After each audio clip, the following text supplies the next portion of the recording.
Why is sample size and statistical power so critical for the research you are conducting?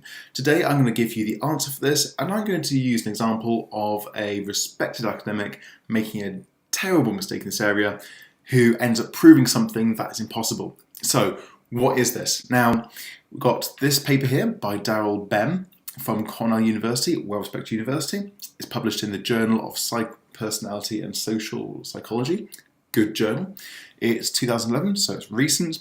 And the title is Feeling the Future. Experiential evidence for anomalous retroactive influences on cognition and affect. What does this mean? So we are used to quite simple things, which is cause and effect, which is you do something and it influences the future. So if we take a baby and every time that baby through childhood wants ice cream, we give it some really disgusting like tar flavoured ice cream. And they was like really revile it and hate it. And then later on in life, every time they see ice cream, they all go, "Ugh, it's disgusting." So you have cause, which is the stimulus, and the effect. What Darryl Ben is claiming in this paper is that it's flipped on its head. That is, things that happen in the future influence our past. Let's get your head around that concept. So what he did this. He got 100 people and showed them two squares. Behind one of the squares was an image that was very erotic and stimulating. And based on just seeing the blank fronts, completely equal, the students had to guess which one had the image on.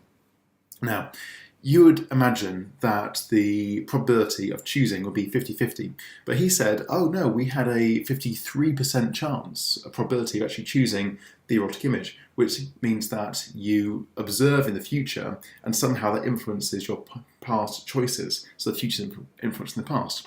Now that sounds really strange. It's like ESP. And if you've seen the Netflix TV show Dark, that might sound familiar. But unfortunately, it really isn't possible, and I'm going to show you why. Now, this is the paper. I'll link to a discussion below, but I'm going to just zoom straight to the methodology. So, 100 Cornell University undergraduates, nothing wrong with that. 50 women, 50 men, nothing wrong with that. Were recruited through the psychology department. And yep, they're showing all the images as in reverse, so just two blank screens, choose one. Is it erotic or is it just play? Anyway, the results were that you had a 53% hit rate there. And you can see that he used a t-test. We know that because it's T. If you don't know what these numbers mean, don't worry. The important numbers you need here is that it's got a significance of 0.01, which is lower than 0.05, which is our baseline for significance, and our effect size is 0.25. So, why do I say that this result is invalid? This is a type 2 error, which is believing something to be true, which it isn't. Put your head around it this way. If a heavily pregnant woman walked into a doctor's and her baby's right out there, and the doctor looked at her and says, "You're not pregnant," it's a type 1 error, which is not believing something that is true. If I walk into the doctor's and he looks at me and goes, "Dr. Parker, you're pregnant," then he's made a type 2 error. He's believed something that is not true. So how do I know this is a type 2 error? Now, type 2 errors generally occur when you have insignificant power to detect the differences. So let's have a look. This is G-Star Power. It's my favourite software for this. I'll link in the discussion below to a video talking about t-tests and actually calculating a sample size before you start researching. Something Dr. Bem definitely should have done. So let's put everything in. So we've got difference between two independent means, and we've got a priori, so compute sample size. The two-tail investigation, which is the best form of t-test, so we're going to give it a good one. And now we start putting the effect size in. So effect size of 0.25 is actually quite a small effect size. So I'm going to put that in there, effect size D. The error probability, I'm going to keep that at 0.05 because then we're going to work out what we need to detect anything significant. And the power, I'm going to keep at 0.08. Now, if you're designing a really good study, you want to have 0.95. But really, 0.8 is all you need, so I'm going to go 0.8.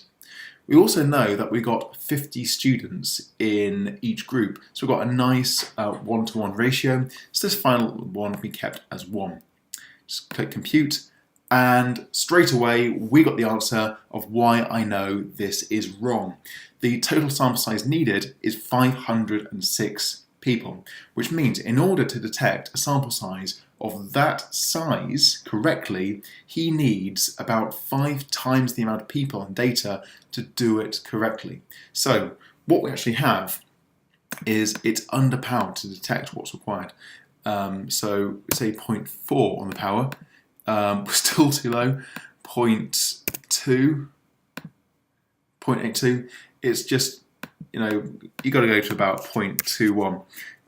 Really, this is not a large enough sample to actually detect what's really happening. So we've got a type 2 error. Now, if I push up to 0.95 and take the effect size down to 0.2, this is really what we should be looking at. To do this study effectively, you would need about 561 males and 561 females. 600 men, 600 women short of what you need. So, when you read any journal, and it sounds a bit fantastical, a bit amazing, then you should really think about, are they using the right sample size? The answer to this one is no. So this is why you need to be so careful about calculating your sample size before you do the research, because if you don't, you can get type 1 or type 2 errors coming up, giving you incorrect results. Interestingly, no one has been able to replicate Dr. Bem's results. I think I know why. It's because the other researchers are actually doing proper science, whereas Dr. Bem didn't.